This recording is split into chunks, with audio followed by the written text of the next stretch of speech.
Coming to you live from Ireland's Crypto Coast, this is Crypto AM.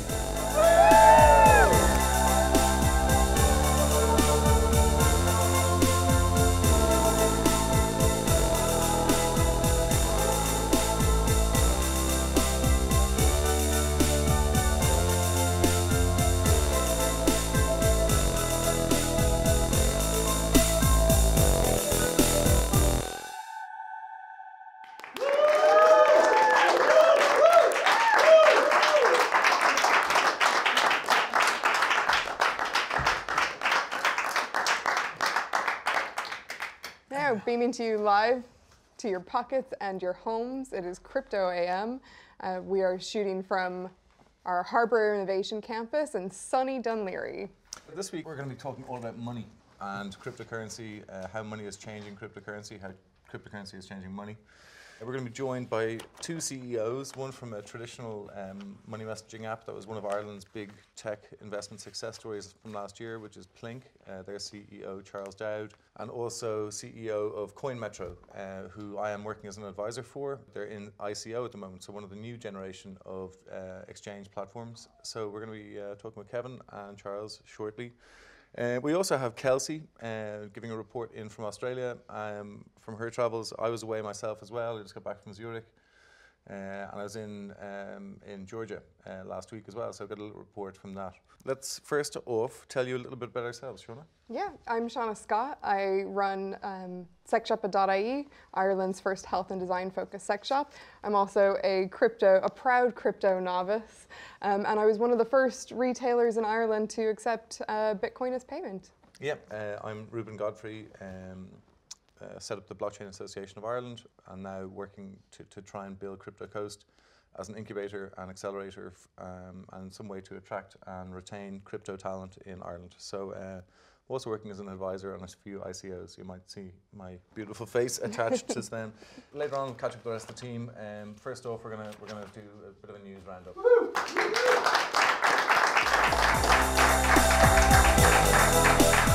There's a few news stories this week that I was looking at. You were looking at something else.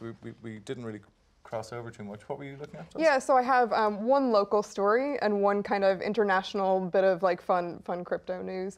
The first one, locally, South Dublin Council rejected a motion last month, we're in March now, to accept cryptocurrencies, mainly Bitcoin, for social fees, things like parking fines and swimming pool fees, that kind of thing. So it was a Fianna Fáil councillor from Clondalkin, Trevor Gilligan, and yeah, unfortunately it was rejected out of fears over volatility and the fact that there was no regulatory oversight. Still good to know that it's being talked about. It's being talked about, and on a local level as well, and like how it kind of brings up questions like what kind of arguments could we put forward in future? How can we learn from this rejection of this motion? This is actually a similar conversation to what I had in Zurich the other day. There was regulators from Liechtenstein, from Switzerland, and also from Kazakhstan, and we were trying to talk about, this is at a conference, but discussing which countries in the world are most attractive for actually doing a crypto startup, and it became clear that even though not many countries have actually decided how they're going to go on it, the countries that are at least talking about it are the places that are attracting the most investment and the most innovation. So you don't have to be fully decided on what way it's going to go to at least seem more attractive. So it's good to know that we're having those conversations here at a local level, even if we're not, even if it's rejected first time. Yeah. Something that was pretty interesting for me was U.S. state Wyoming passed a utility token exemption bill. So basically meaning that if tokens are classified as a utility, they're exempt from securities or from being a security over there, which is a big little thing. It might not sound too big. Where is Wyoming? What is it? How is that relevant? But in the US, if you set a precedent in one state, then all the other stuff can kind of follow suit. So that was interesting that it's Wyoming as well, because if you think about like where in the it means nothing to me, honestly. I'm Wyoming. I guess it's up the mountains? Yeah, I mean, it's basically, it's got the lowest population per square mile. It's very, very rural. I've been to Cheyenne once. There's not a lot going on there. No, I suppose. Beautiful, like one of the most beautiful landscapes I've ever seen, but like you don't really think of it as a very techie area, whereas Colorado, one state like further south, would be very, very techie. Well, this is another thing we were talking about. Again, when I was in Georgia, we were looking at some of the opportunities, and oftentimes when there's not a huge amount of tech infrastructure, when blockchain tech, people are saying, can be, it's revolutionary enough that you're not sort of replacing legacy systems. You're not kind of going in and sort of saying, well, we're going to have to change over, we're going to have to repurpose. You're going into kind of a greenfield site. So potentially Wyoming could be attract a lot of this new wave of investment. So why not? What else caught your eye? So the other story I had was just like a fun story that I found on CryptoRen. A Brazilian evangelical pastor had staged a kidnapping of himself and sent a ransom order to his family for 3 Bitcoin. And and he's worth 20% less this week than me. yeah. Anyway, like his family were like, we don't have any Bitcoin, so ended up calling the cops, and he ended up because the ransom was never paid, just kind of turned himself in, I guess. So he's like, well, if I can't get the money off of my family, might as well turn myself in. Yeah, arch criminal. So on the other end of it, I suppose, I mean, there's another interesting thing for me was looking at some of the bigger corporations and big money. Those really big companies. Huawei in China are getting involved in more depth with Hyperledger, and they're experimenting with digital property rights management on blockchain, on Hyperledger, which is a type of blockchain or distributed ledger technology. So, I mean, it's interesting. So this is industry, I suppose, demonstrating that if they're using it for this, then perhaps governments can follow suit instead of governments necessarily looking for trying to build regulations or trying to demonstrate. So this could be a way that if corporations as large as Huawei are talking about digital property rights, why would national level and other major institutions not kind of follow suit? So that's good validation, I thought, from Huawei weighing in on that. And they're obviously very active in Europe and in Ireland too. So it'd be interesting to kind of keep an eye on them and see what comes down the road. Other big news, obviously, is the kind of correction that's been happening since to Bitcoin price.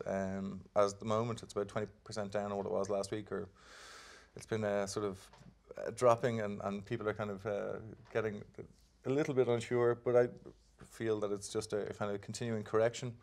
Anyone nods in the audience there? Anyone ideas? Any of our studio got any ideas about the Bitcoin price or correction? It's definitely going to go up or down. Thanks. CEO insights. Yeah, exactly. Take my money. Over under on it's going up or down. Exactly. Yeah. Well, let me put an order in with you after. Well, look, that's been it for the news for this week. I'd say there's been lots going on. Too much for us to follow. I just want to give you a few flavors of what's been catching our eye. We're going to go over now to Kelsie, our roving reporter. She's been in sunny Australia, and we are super jealous about that. So. Thanks so much. Talk to you in a bit.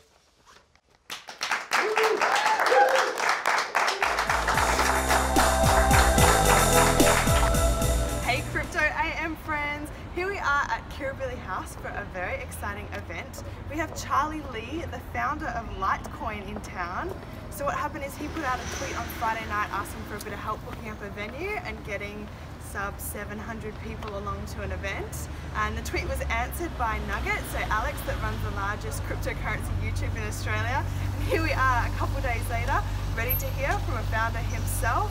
Australia rocking it in cryptocurrency. Let's go. Well, thanks everyone for coming. It was pretty short notice when Charlie sent a tweet saying, "What are you up to on Monday?" when I was flying home from Sydney back to Tasmania on Friday night. I thought, oh, back to Sydney on Monday then. So. I think I've heard you say that maybe you would have liked to be maybe anonymous. Looking back on it all now, you can never please everyone. So we know the story behind the Bitcoin and Bitcoin Cash debate. you know, that you've sold your coins and that was what you thought was right, but some people say that's not right, and you can never please everyone. So do you maybe wish that you were anonymous as well sometimes? To a degree, yes, because it causes more centralization when there's someone like me that's known and leading the project. So it's a central point of failure. It can get attacked by the government or whoever. And also it's harder for, I can't say anything in public without like half the people being upset. Yes.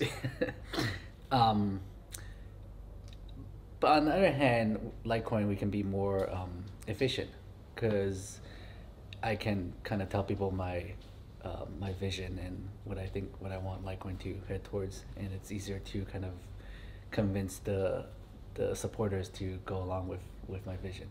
Whereas with Bitcoin, you can see like with the scaling debate, it's just both sides are saying they're the true Bitcoin, and there's no one to say like which is the right thing, right? Or which is, like, if Satoshi came out and said he believes Bitcoin Cash is the real Bitcoin, then some people may be swayed.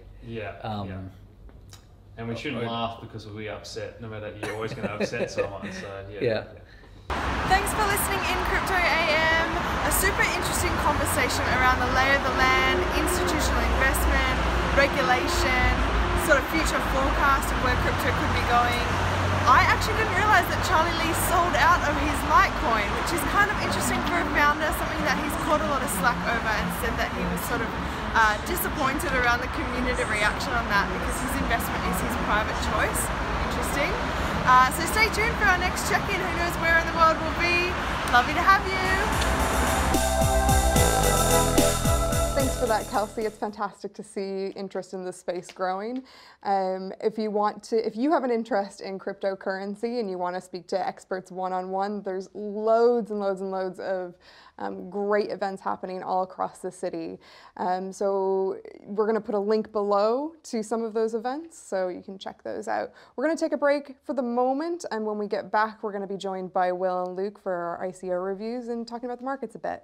Stick with us.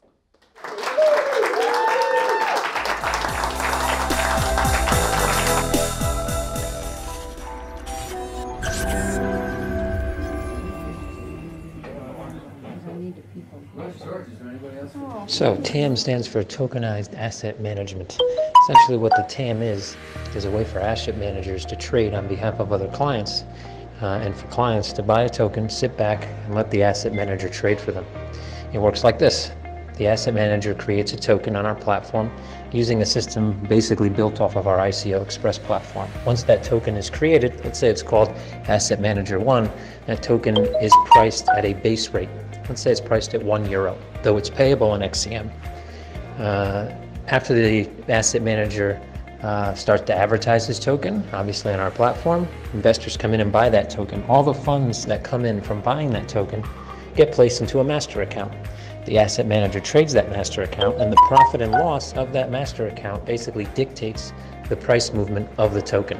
So if the token, let's say, or if the manager, let's say, were to make 10% one day, and the token was valued at €1 at the beginning of the day, at the end of the day, that token's valued at €1.10.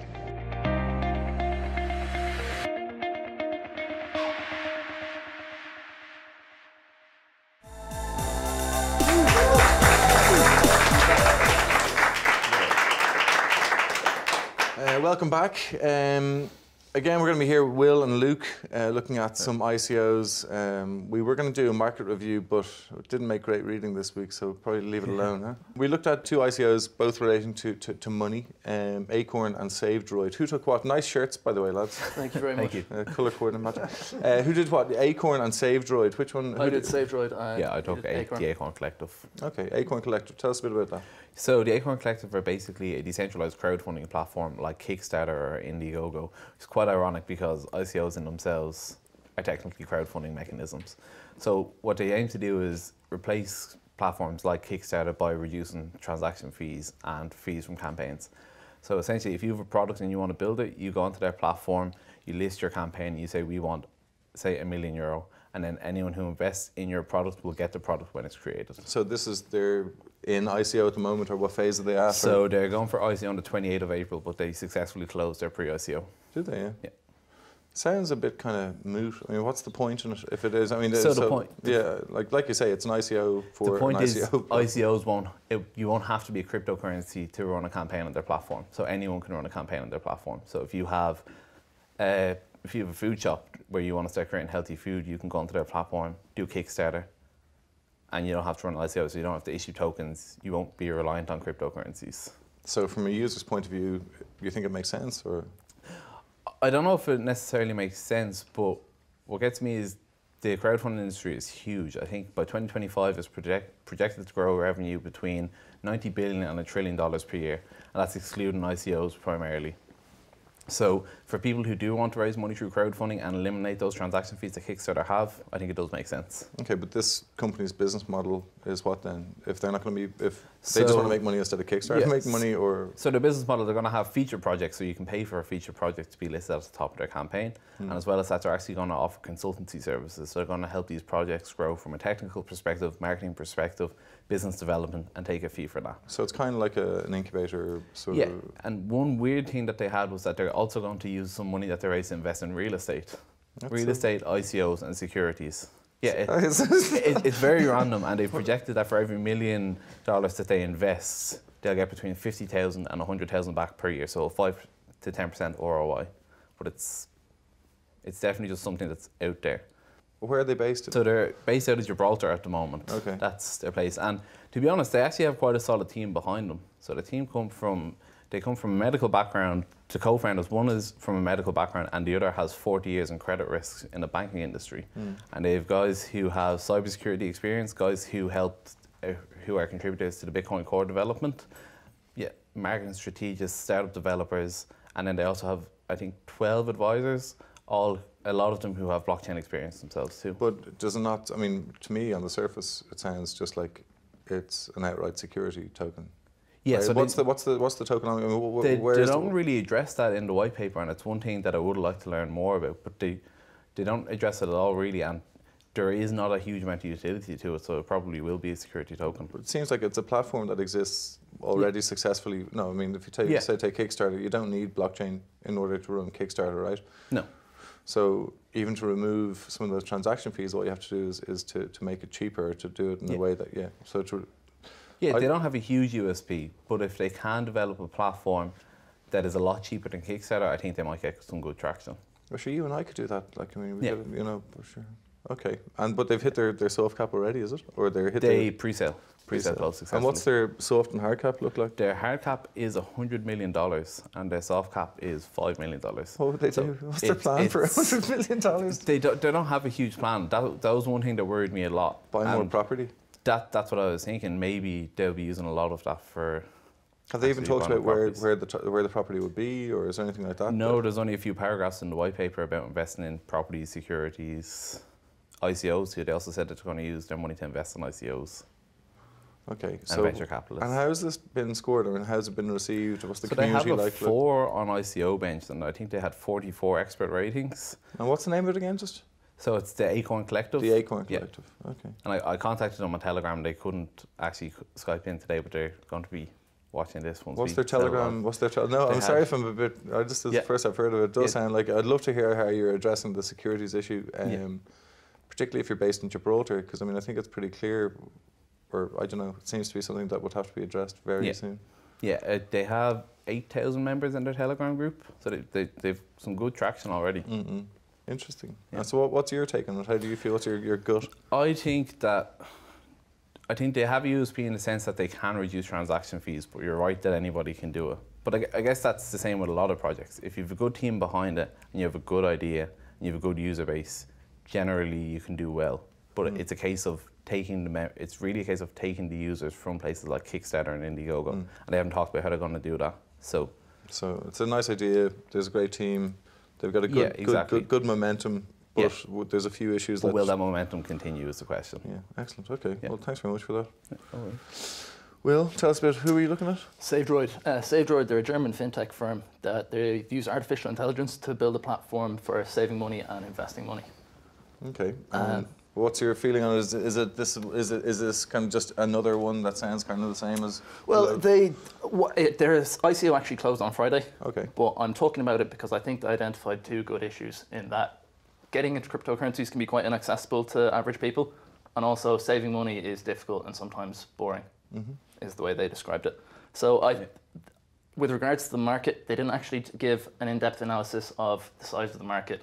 They described it as a market with immense potential. I perhaps would have liked to see a little bit more in-depth analysis. But what is the market exactly then? The market is people who want to use cryptocurrencies and who want to save money. Okay. But yeah, I mean, it's kind of assuming that there are going to be people there who wanted that. I mean, this is one of the things I think all of us who have been, we're all converted, if you want, into the kind of idea that crypto is cool. But most people don't want to. They don't need. They want. They never have done. So why would they? So assuming that people will want to do something is kind of it's what we always say when we're looking at stuff is big assumptions are bad and many assumptions are terrible, right? So they've got a couple of pretty cool mechanisms, I think. They use an algorithm, it's self-learning, and it's based on artificial intelligence called if this then that rules, and they call it the smart money moves or SMOVs. So this kind of gamifies the saving process. So say, for example, if I go for a 5-kilometer run, it will save €5 into my account. Or if I hit, these are just examples now, or if I hit snooze on my alarm, it would save 50 cents. So I think that is a fairly interesting mechanism in and of itself. They've also got an optimization of spend feature. So they give a crypto credit card out with their services, and this will analyze all your outgoings, and it will let you know if you can be getting a better deal elsewhere using artificial intelligence. I'm not sure if I'm missing the point, but what is it exactly again? I mean, it sounds like a cool thing, but I'm not really sure exactly. Is it customer facing? It is. It's a savings and investment platform. Right. So what they do is they kind of simplify the whole cryptocurrency space. You can change your fiat into cryptocurrency savings very easily. They use a nice user interface as opposed to in-depth tools you see on a lot of exchanges. Have they got a working demo and stuff like that? They don't have a working demo. They do have an application on the Google Play Store that has over 200,000 downloads. Wow. So basically all they're doing is they're migrating that platform with its AI features into the cryptocurrency space. Okay, excellent. So that is kind of nice. We always like seeing existing user bases, right? Exactly. So it's something that they have a user base already. They're bringing out a new, they're launching their crypto iteration, I guess, of it, their new direction or their new, and funding it with an ICO. You said it closed. Did it close successfully? It did close on Friday. So they basically they hit what they needed in order to do it. Unlike this other one, Acorn Collective, was a hard cap of 100 million. MVP either. But they want to hit 100 million. Yeah. What would they do with it if they don't even know? Yeah, so they've distribution of funds, but it's very vague. It's just a pie chart. Vague. We don't like that. We don't like vague. It's the same for SaveDroid as well. They have the same model for how they're going to use the funds raised, regardless. It's a percentage. So say 50% goes to marketing, whether they raise 100 million or 1 million, which we spoke about a little bit with James last week, and it's not really an ideal model. Yeah. But they do have a cool model for locking up tokens, because obviously when the team and advisors get paid in tokens, if they can all just sell them at once, then that can have a profound effect on the ecosystem. Yeah. But some people will lock them up for a period of 6 months or a year. These guys will actually lock it up for a period of 5 years, and you're only allowed to release a segment every quarter. It's the funniest thing ever, though, when people say, "Hey, do you want to join, or do you want to do some work for us? Join our advisory panel." It's like, "Oh yeah, okay. Well, tell me more about the project." Yeah, well, we're going to lock up all the tokens for the advisors, and so when am I going to get paid? 2 years. In 6 months, if the token is worth anything at that point. It's a funny one. I don't really get it. I never really understand why you'd pay team and advisors out of your freshly minted tokens when you've raised in Ethereum, let's say. Why not pay everyone out of Ethereum? Then you create fewer tokens, right? So which means there's fewer in the ecosystem, which means there's less chance of it being crashed when people want to liquidate their... I do agree with you. Does that make sense to you guys? Does. It also stops the potential drop-off rate, like you said, with people just selling their tokens. Yeah. Precisely, yeah. Well, I do agree with you, though, but they do have, the guy who's the CEO, he has a master's in economics, and he's actually got quite a nice economic model for, they're going to burn a percentage of tokens the more users are on the platform. So over time... They're buying them back and burning? Or no, as in, so you use the SaveDroid token to pay for the services. So there's a flat monthly fee for all of their services, and there's also a 15% commission on all trading fees, which I think is probably a bit excessive. But when you use the token, they will take a portion of that token, burn it, and then it will go back into circulation. So you got to, reducing supply constantly. Exactly. So as there are more users on the platform, there'll be more scarcity. Yeah. theoretically the price should go up with time. But it's very presumptuous. It is, and given the fact that they market themselves as a utility token, they have like a lot of analyses and graphs on what the price will be in a few years, which I don't really think is necessary. Yeah, it's again another assumption, is it? Maybe. Another notable mention, Murcko coin, who I've been working with. They're one of the first Irish ICOs. Also getting into, well, they're going to be a money messenger as well, but it's a messaging collaboration or aggregating app. Also going to have a little platform for plugins as well for crypto economy there. So that's another interesting one to keep an eye on. We'll take a look at that. So good luck to Joe and Fran and the team at Murcko coin. Guys, thanks a million. We'll get wardrobe around for next week, so we're not embarrassing ourselves. But no, good work. Definitely. Thanks a million for that, guys.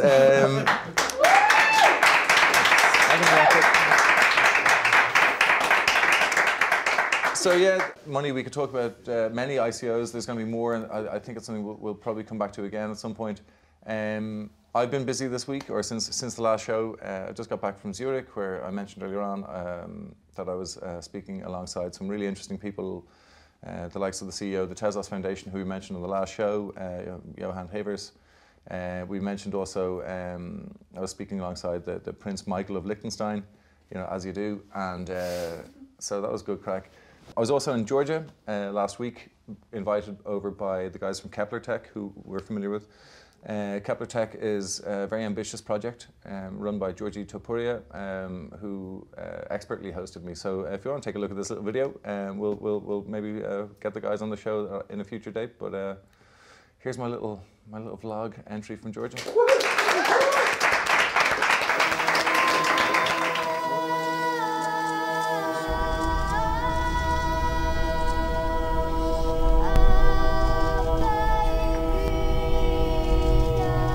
So I've come to Tbilisi, Georgia, to check out what's going on with Kepler Technologies. Have a look at some of the innovation centres that exist here already, and meet some of the people who are really leading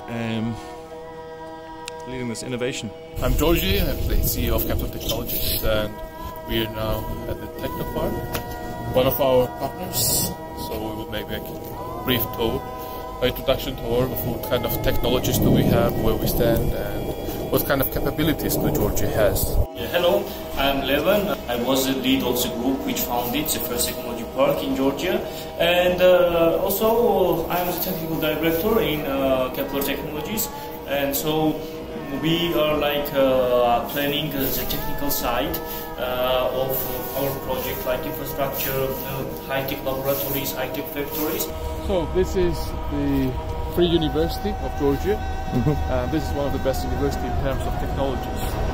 They have thousands of students, one of the best labs. We will now show you the labs and the works of the students and of our employees too. The car which goes to the lab.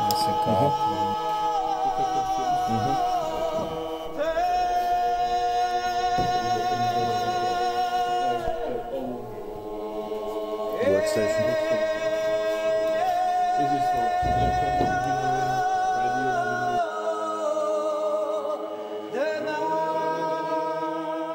engineering. 30th floor over Tbilisi. Yeah, 30th floor. So, on top of the hill as well. So what's your plan then for the next little while? Well, we will live in South Korea 12th of May, March. And from there we'll be in Dubai, we'll be Tokenized, South Korea, Dubai, and after Berlin for conferences, and after we come back. So the world tour? Yeah, world tour, and after we swap the teams, and after another team goes to Zurich, for example, and cool. US, California, there is also conference in California. Yeah, well, after such a long and busy trip and journey today, I'm very happy to be relaxing here on top of the world.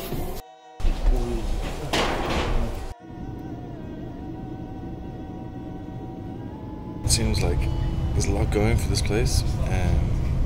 Joining the EU in about 12 years' time, so huge amounts of opportunity, young population, ambitious, innovative, saw some amazing stuff. I'm looking forward to coming back.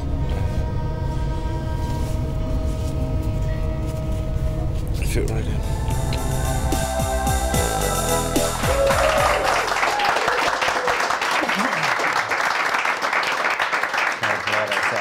Yeah. Right, so thanks folks. This week we're talking about money, which seems obvious when we're talking about cryptocurrencies and Bitcoin and etc. So two companies and two projects I know very well for different reasons. Really happy to have the two CEOs of Plynk, Charles Dowd. Plynk are a very successful Irish startup from last year. I got some serious funding, went through the traditional VC route. And our payments platform. Thanks very much, Charles. And also Kevin Murcko from Murcko? Murcko. Close enough. Kevin Murcko from CoinMetro, a company I've been advising for the last several months. This is a next generation exchange platform for cryptocurrencies. Thanks very much, guys, for coming in. Charles, just can you give us I didn't probably do Plynk justice there. Maybe you can just give us the elevator pitch on what Plynk is. Yeah, it's good that you're talking about money. So Plynk is, we're building a social network around money. So we're turning money into a media type. So people will actually learn to have conversations about money that are not strained and complicated. And to do that, we basically created this product, which is a messenger, which allows you to have one-to-one private conversations or create small groups. And within those contexts of those conversations, you're talking about money. So it's a specific messenger just for money conversations. And that's really important because you want the context to be money. So if you meet someone for coffee and they owe you money, you'll probably talk about the money after many preambles, whereas a money messenger allows you to segue directly to, hey, you know, I'd like to pay you the money I owe you for the fun time we had last night. Sure. We're focused on turning money into to make it work like cash. We want digital money to work like cash. Cash is really, really cool, right? If I take 10 euros out of my pocket, I hand it to Ruben, it moves right away. 100% of the value actually transfers. It's irreversible, and he can use it right away. There are 4 really important attributes that are really difficult to deliver in digital. And so that's actually the product that we've actually been delivering for people. And we're about a year live, having fun times, learning really cool stuff.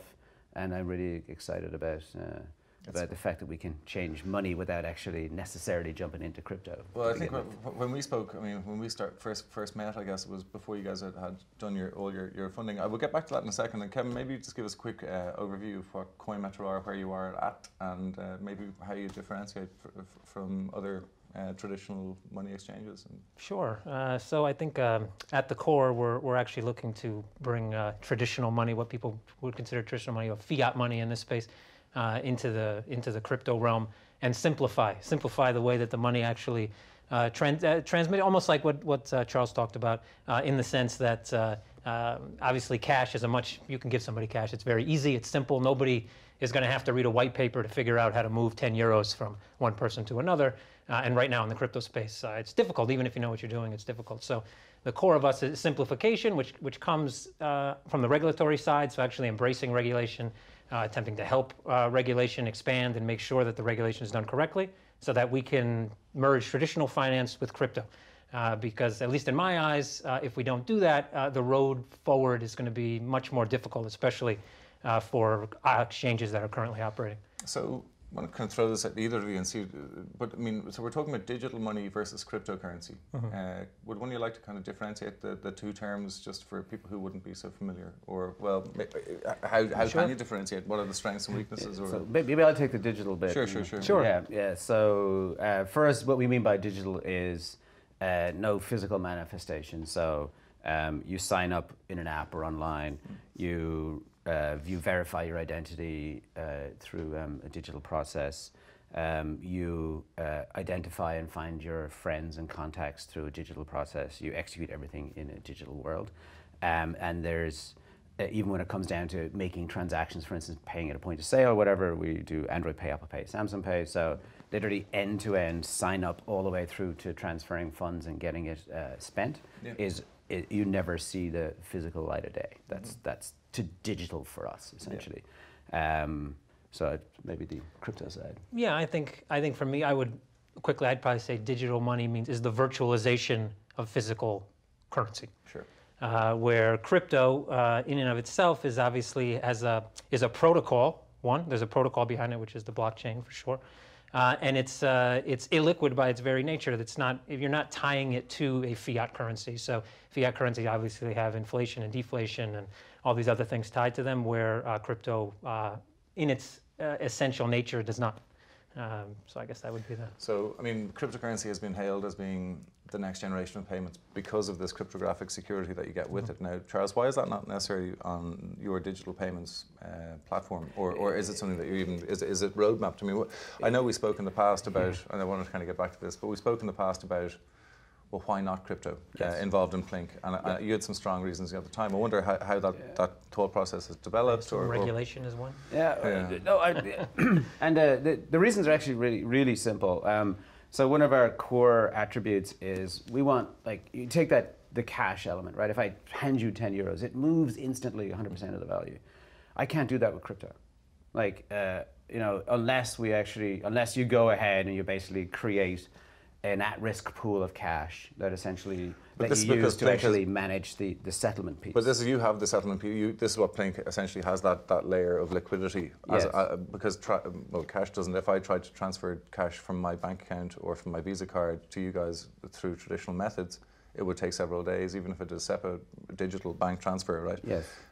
So this is what Plynk's value add is this liquidity layer on top that will allow people to immediately transact on your platform. Yes, and if we could do that with crypto, we would. We're not opposed to crypto. So there are a bunch of elements to crypto, right? So the blockchain technology, which is really interesting, which is not that revolutionary. Like anybody who's actually checked code into GitHub essentially has been using a blockchain for centuries, right? So it's a really interesting tech. But the really interesting part of crypto is the way in which liquidity is managed, right? So basically the asymptotic delivery of the actual life cycle of the currency. So basically the maximum size of the currency and then the amount of time it takes to deliver that currency and the effort it takes to actually move it forward. The challenge is the effort, right? So the effort has to become asymptotically more, or basically exponentially more complex, which means that as you add nodes and as you add to the network, it actually becomes slower, which is kind of, so counterintuitive in a digital world to me, is that the bigger it gets, the slower it becomes, as opposed to it becomes faster. And I understand, more people signing off on the ledger is good. It just creates this challenge where it becomes less useful because of the way that's implemented, right? And so I think that's, to me, feels like that's the problem to solve, right? And if we could solve that problem, then I think we would be embracing crypto a lot more. Absolutely. And Kevin, I think we at CoinMetro, be careful, no, we're all clean. No, I mean, obviously I've been close to the team now as we're getting close and through the ICO, and kind of feeling that there is a very strong community around CoinMetro. You guys have taken some steps to solve some of these issues around liquidity. I would really love to hear about some of the products that you have, because you have both products for consumers and kind of professional investors as well. Sure. Yeah, I mean, just to give us an idea about what it means, or what is it? I mean, so Charles, I mean, it's an interface. You get it. It's an app. I mean, I know it from early days, but I mean, it's obviously. How many users have you got now on the app? This is about 25,000. Yeah, so you got a good user base. Obviously, feeding into it and looking to grow. CoinMetro, is that going to be a user base, public facing? Is it going to be something that we can touch and feel? And Sure. Yeah, so to me, I think I see a lot of players in this space, or a lot of people coming into this space trying to create a crypto bank, so to speak, right? So they come in and they want to create basic banking options, but on the blockchain. And to me, a fiat to crypto exchange is a de facto bank without a banking license, right? Because you're basically offering similar services to the crypto community. So based on that notion, we have an exchange at the core. So everybody knows what an exchange is. You exchange, right? So you go on, it's a matching engine between participants. So you have someone that wants to sell, someone that wants to buy, those orders connect, and you have a transaction. Which means that transaction is immediate, because the Bitcoin or the euro or the dollar or the whatever they're transacting is already in our system. We're already the custodian of those funds. Okay. So in that essence, that transaction is immediate and it happens immediately. But based on that core structure, we also have auxiliary services. So investment type services, where you can be an investor or you can be someone that's actually managing assets.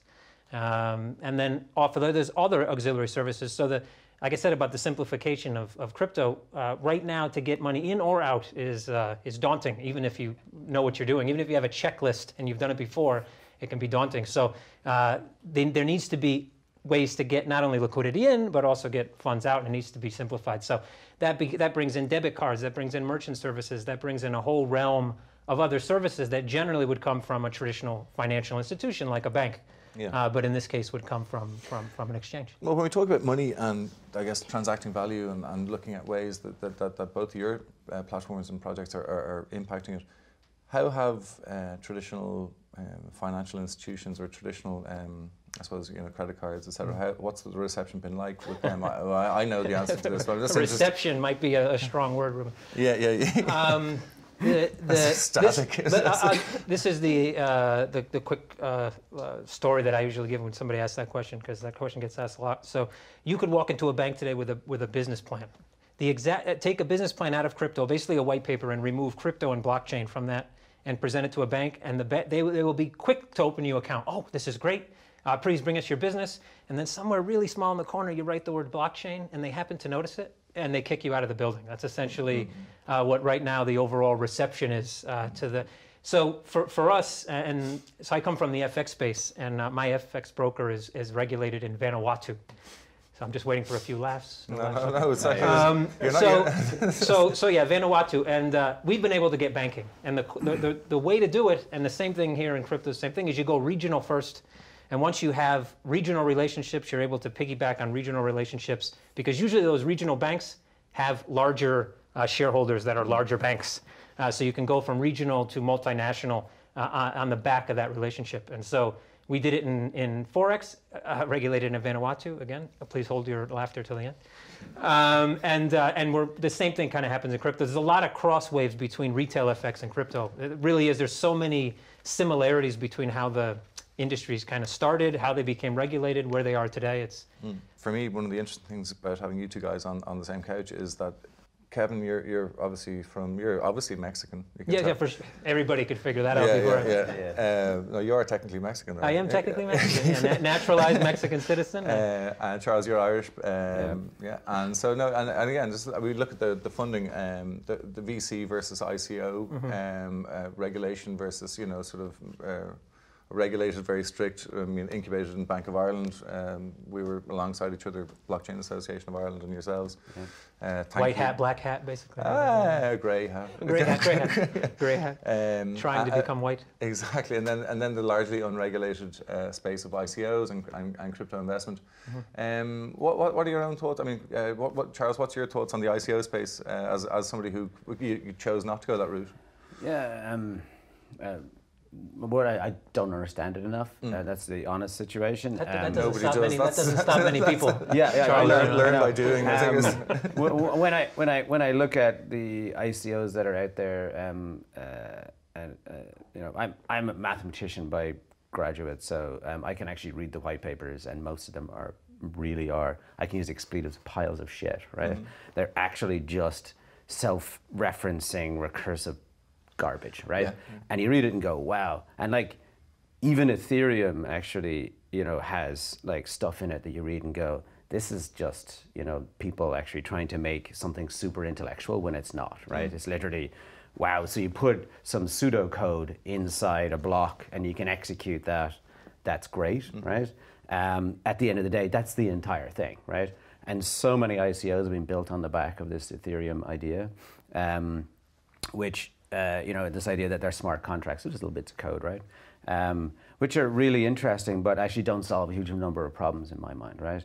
And when you go in and you look at it, so there's like really interesting stuff in security, and there's loads of coins for that or whatever.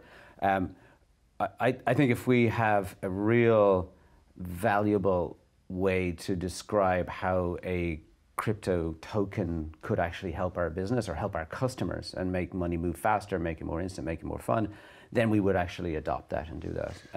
But I think that raising money from an ICO or raising money from an IPO or raising money from a VC is all essentially the same thing. It's still like a source of funds that you have to deliver on a plan to, right? So, I would really love to know, because you guys are in two kind of different spaces where each of you see the future of like fiat currencies, euro, dollar. This is, yeah, absolutely. I think this is an interesting time because for me, when we talk about money and what it is, and we're exchanging in and out of fiat versus thing, I mean, are you of the same mind that for me, that this is the beginning of a bigger change of what we consider money to actually be? Yeah, I just kind of give it like a little analogy, right? So, most people don't understand, for instance, how an SMS gets from A to B, right? Right, but no, exactly. Yeah, right. Yeah, but when you think about it, right? I don't know how but all they know is like you tap, send in, it works, right? And then it's like, oh, what's the difference between that running on like a the SMS network versus running on IP, right? You don't care. You just go, oh, actually, it either gets delivered or not. I like to get my 2 ticks on my WhatsApp, right? You know, then I know to get angry at people that haven't gotten back to me. You know, but like you think about it, actually people don't understand how it works, right? What they actually have, that they look for is, does it have utility? So is there more utility? So definitely everything is becoming digital. I actually think that cryptocurrencies have this challenge because people denominate them in fiat currencies. Exactly. You think about right now, even you talked about it's down 20%. Well, it's not down 20%, right? For sure. You know what I mean? It's like, if you think about like worth one Bitcoin. Yeah, exactly. Yeah, you know, so it's like if you have to have commerce, right? So, you know, if you have people spending and respending the same currency, then you don't see the volatility, right? Exactly. You see the volatility in international trade. So euro versus the dollar, you see volatility, but within the Eurozone, you don't see volatility because there isn't any, right? So ultimately that will go that way. I actually believe, and this is like really like kind of out there, I actually think that the European, the EBA and the ECB and the Euro will actually be, they will adopt, I think, crypto technology for the euro. Folks. Charles Dowd, CEO. Because the reason why is that the European Union is based on this idea of openness and trade, right? And if you think about what crypto is really about, is openness and trade, right? It's like that the best thing for I think for the Eurozone would be complete transparency of all transactions happening in the Eurozone. Because there's 4,785 banks or something in Europe, right? Who are all part of the separate region. And for a regulator to be able to see into those is almost impossible. You have to go knock on the door and say, can I have your records, please? Whereas with cryptocurrency, you get a full transaction history of everything that's ever been done. Yeah, exactly. I think that the would be really interesting. Slowly starting to realize exactly what you just said. Because initially there was this whole idea that cryptocurrency was narco traffickers and financing terrorism and all these scare tactics and scary words that they would push out on media. But they're starting to realize how transparent and how easy it is. I mean, how hard is it to track cash? Obviously, they talk about money laundering issues. Like people don't money launder cash. Like and cash that's a really isn't good laundered. point because if we look at like HSBC, they got done for money laundering. They've paid billions and billions of dollars and allegedly. Yeah, allegedly. Allegedly. Yeah. Sorry, I'll make sure we say we don't want HSBC coming and knocking on the door. Allegedly, but they allegedly also paid a lot of money. It's like any technology, right? Is the early adopters are always going to be people who see the edges, right? Yep. You know, and it's like, oh, this is actually a new thing. It's got a little bit of edge on it. So you'll get loads of people pile in. You know, how many pets.coms were there before there was Amazon? You know, I mean, it's like, you know, how many IPOs did you need to have in 1999 to actually create Flues? Does anybody remember Flues? No. Flues was a digital cash during the IPO bubble in the early 90s. This my point is, I mean, how many Ripples and Trons and whatever else do you have to have before you get an Amazon coin or a Google coin? I mean, once these big boys sort of weigh in and start having payment methods that are... and they're just waiting for regulation. Exactly. So, I mean, I think my point at the moment is that, or sort of something I'm hearing and kind of seems to be echoed by what your guys' point of view is that regulation is probably only, it's inevitable and probably helpful rather 100% inevitable. I think, and the first regulation is not going to come from the banking regulation. The first regulation on crypto is actually going to come from the departments of finance, right? Basically, it's how do you tax this thing? Yes. Once you work out how to tax something, everything else is easy, right? And litigation. Litigation will fuel regulation. Yeah, exactly. It's just, for sure. I mean, like, well, we're all like, we all live, like, you know, you're originally from the US, so the US and Ireland, we have this common law basis, right? Which is actually really, which is litigation-based law, right? Which is very interesting. And I think that that's kind of what people want. They just want somebody to push the edge and then someone will take a case, and then that'll set the precedent, and then we'll move forward. I'm quite like I think that it's the right way to go. There are just huge technical issues. To me, like you know, you can see the banks, what they do. The banks are really interesting, right? So they go, oh, we don't want to deal with crypto because that sounds really scary, but we love blockchain, right? You kind of go like DLT. That's my favorite. It's like, oh, now it's distributed ledger technology, right? So another those acronyms that we've been talking about earlier. But it's interesting to actually watch like cherry picking. That's like you just cherry pick one piece of the technology and say, well, I don't have to deal with the rest. But the thing is that the coins and tokens don't actually exist. It's the actual, you know, the actual. They exist in the chain, right? So it's like, it's just a complete misunderstanding of the technology. And a lot of that is typical FUD, right? Which is fear, uncertainty, and doubt. So if you want to kill something, you embrace it really hard, right? And then hopefully it goes away and you don't have to deal with it, right? That's kind of seems to be the approach. But I actually think that if we really, and then you have like you guys, whatever the cryptophiles, whatever, and you kind of ignore, I think you ignore the big issue, right? Which is the big issue to me is the whole mining, proof of stake, proof of power, whatever, proof of loss, whatever, all these things, right? Something has to happen in there. And Lightning's not the answer. Lightning is actually just a fudge, right? Which breaks the system, right? You don't speed something up by adding something to it. Yeah. So to me, it's going off of it to speed it up. We've got to get to a point where. You know, like the Visa, MasterCard rails, right? You've got to get to a point where crypto can be the similar speed, power, I agree 100%. delivery, right? And once that happens, then it's a no-brainer. But I think we're all under the understanding that will happen. I don't think there's a world that doesn't happen. Even if you take this entire, to me, I think. And this happens almost in almost every industry, right? When an industry initially starts out, there's the supporters and the cheerleaders, and there's, especially in the financial space, then the regulators, and they scare everyone. And it's almost like it's a record that just keeps spinning, and it gets old after a while. And like I said, Forex, as it happened in Forex, it's happening now in crypto. 20 years from now, who knows what it's going to be called? There'll be some other acronym or some other. But going digital, why wouldn't it go? We've already gone digital with money. Yeah. Who goes now and makes a purchase and doesn't use a card we're already digitalized. I mean, the step from being digitalized to where you can, Ruben and I went to have some coffee earlier. You know, you take your card out and you just lay it out, you tap it on the machine. Like we're so lazy now with money, we can't even slide the card or insert it. We have to just tap it.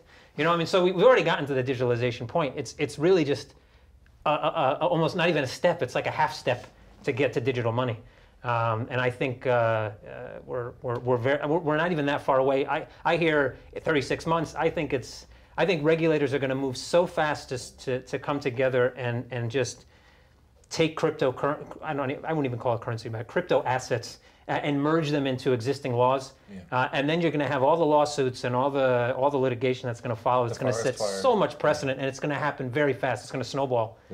So to me, I think we start to see a first world country start to do an actual blockchain test on their currency, and I think it's going to be, for me, it's a Commonwealth country. That's my bet, and I think it happens within the next 18 months. Guys, I think that is a great place to leave. This is such a deep topic, and I want to talk about it so much more. But I think thanks a million. Basically, thanks so much for coming out. Yeah, thank you. Appreciate it. Excellent. Thanks a million. Really good fun.